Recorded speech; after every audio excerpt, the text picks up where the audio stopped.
सजोर पे आज इस पेंदी टोला रमरमा की पावन धरती को मैं नमन करता हूं। यहाँ के सभी देवी देवताओं को मैं नमन करता हूं। आज का जो कार्यक्रम प्रकृति शक्ति सल्ला गागरा कुपारलिंगो पेन की स्थापना हुई है, इस कार्यक्रम में हमारे मंच में जो उपस्थित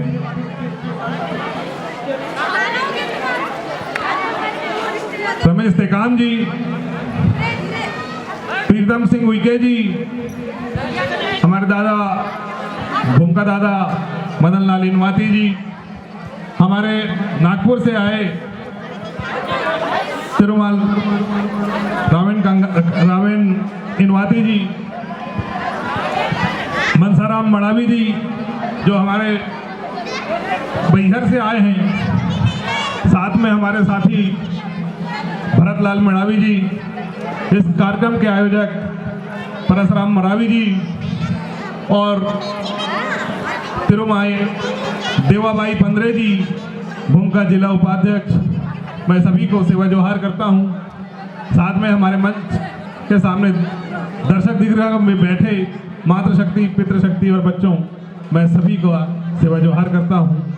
बड़ा हर्ष का विषय है कि लगातार इस जिले का बहुत महत्वपूर्ण और बहुत बड़ा जो नाम है महादेव पहाड़ी रमरमा के, जिसमें हमेशा कार्यक्रम होते आ रहे हैं, आयोजनकर्ता सतत इस कार्यक्रम को करते आ रहे हैं। और आज जब इस देश में जितने भी हम आदिवासियों के जो देव स्थान हैं, हम देख रहे हैं कि लगातार उन पे कहीं ना कहीं अन्यों का कब्जा होते जा रहा है। ऐसा ही मैं जब पिछली बार यहाँ आया था तो मेरे साथ जो एम्स भोपाल के डॉक्टर हैं सूर्या बाली जी, उनके साथ मुझे इस महादेव का जो पावन स्थल है वहां जाने का मुझे मौका मिला। तब मैंने देखा कि किस तरह से यहाँ पे अन्य समाज का प्रभुत्व बढ़ता जा रहा है। पूरे चिन्हांकित कर दिए गए हैं, एक से एक पोस्टर लगे हुए हैं, गेट बने हुए हैं, झंडे लगे हुए हैं, लेकिन कहीं ना कहीं हमारी एक कमजोरी है कि हम अपनी यही स्थानों को नहीं बचा पा रहे हैं। हम अपने स्थानों को अन्यों के हाथ में कैसे दे सकते हैं, ये हमें समझना पड़ेगा। कहीं ना कहीं हमारे को इन मामलों को इस देश के पटल पे रखना होगा, क्योंकि हम आज देख रहे हैं कि हमारे जो आइडेंटिटी संविधान में दी गई है, उसमें रीति रिवाज, परंपरा, धर्म और भाषा, यही आदिवासियों की इस देश में पहचान है, जो हर समाज से अलग करती है।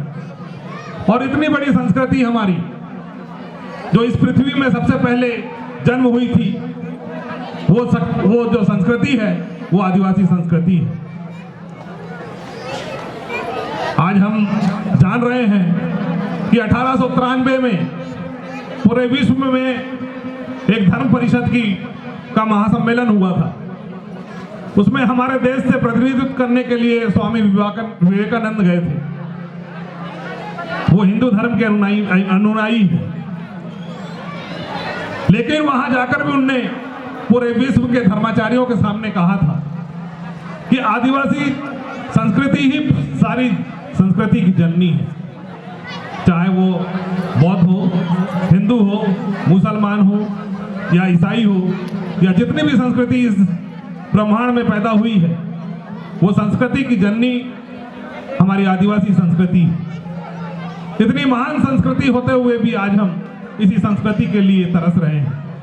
हम अन्य संस्कृति को अपना रहे हैं, अपने ही लोग पढ़ लिख कर अन्य संस्कृति में जा रहे हैं। ये सारी चीजों को समझना होगा। आज हम पढ़ तो रहे हैं, लेकिन पढ़ लिख कर क्या कर रहे हैं? अपना बौद्धिक विकास, अपना सामाजिक विकास, इसकी ओर ध्यान नहीं दे रहे हैं। और यही कारण है कि इस देश में जो भी आदिवासी अपनी संस्कृति के लिए तरस रहा है, उसका कारण है कि हमारी लीडरशिप, हमारे धर्माचार्यों का आगे आकर हमारे समाज की लीडरशिप करनी चाहिए। मैं वो लीडरशिप नहीं कह रहा हूं जो कि राजनीति होती है, ये मार्गदर्शन का काम ही लीडरशिप होती है।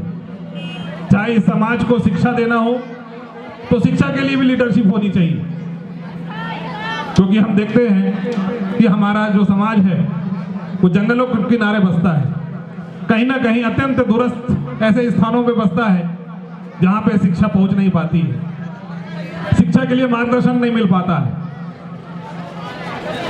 रोजगार के लिए मार्गदर्शन नहीं मिल पाता है, स्वास्थ्य सेवाओं के लिए मार्गदर्शन नहीं मिल पाता है, और हमारा जो आर्थिक स्थिति है जिसके लिए व्यवसाय करना बहुत जरूरी है। अपने आप को अगर शोषण से मुक्त रखना है तो अपने आप में शिक्षा के प्रति जागरूकता लानी होगी। आर्थिक स्थिति पे और व्यवसाय पे, उद्योगों पे हमारे पास बहुत से संसाधन हैं जिस पे विचार करके हमें आगे बढ़ना है, क्योंकि आप समझते हैं कि जो भी कमजोर समाज होता है उसका स्थान सबसे नीचे होता है, उसे कहीं तवज्जो नहीं मिलती। ऐसा ही हमारा आज की स्थिति में हमारा समाज है। हमारे साथ में एक से एक इतिहास को जानने वाले लोग हैं, बहुत सारे कानून को जानने वाले लोग हैं। ऐसे लोगों को आगे आना पड़ेगा, अपना इतिहास बताना पड़ेगा, कानून के बारे में पढ़ना पड़ेगा, संविधान को अपनाना पड़ेगा, क्योंकि संविधान ही ऐसा एक कवच है जिससे हमारा संवर्धन भी हो सकता है और संरक्षण भी हो सकता है। क्योंकि इन दोनों की जानकारी के अभाव में हम लोग बहुत ज्यादा शोषित होते हैं। इस चीज पे हमको ध्यान देना है। आज हमारे देश में हमारी एक लड़ाई चल रही है और वो है धर्म कोड के लिए, जिसके लिए आज राष्ट्रीय लेवल पे काम चल रहा है। अभी अभी हमने बालाघाट में एक अधिवेशन किया था, प्रांतीय अधिवेशन किया था, जिसके लिए इस देश में एक राष्ट्रीय लेवल पर एक संस्था काम कर रही है, अखिल भारतीय आदिवासी धर्म परिषद भारत के नाम से। इसके कार्यक्रम भोपाल में होते हैं, दिल्ली में होते हैं और भी अन्य राज्यों के राजधानियों में होते हैं, जिसमें बालाघाट के हमारे 10 ब्लॉक के साथी लगातार उनसे संपर्क बनाए हुए हैं। उनके कार्यक्रमों में जाके अटेंड करते हैं, अपनी बात रखते हैं और देश में क्या चल रहा है, क्या हो रहा है, वो सारी जानकारी लेके आते हैं बालाघाट। आज कई लोगों को मालूम नहीं है कि हमारा धर्म कोड अलग क्यों होना चाहिए। आप जानते हैं कि हमें भारतीय संविधान में जो आरक्षण मिला है, जो एक लाभ दिया गया है, एक अलग से हमारी व्यवस्था की गई है, वो किस कारण से की गई है? अभी अभी मैंने कहा था, फिर से मैं दोहरा रहा हूं उस चीज को, क्योंकि हमारे देश के संविधान में हमारी जो पहचान बनी है वो हमारे रीति रिवाज, हमारा धर्म, हमारी भाषा, हमारी परंपरागत जो व्यवस्थाएं हैं, रूढ़ी प्रथा है जिसको कस्टमरी लॉ कहा जाता है, वो सारे समाज से अलग है। लेकिन विडंबना की इतनी बड़ी बात है कि अंग्रेजी शासन में भी हमें अलग धर्म कोड दिया गया था।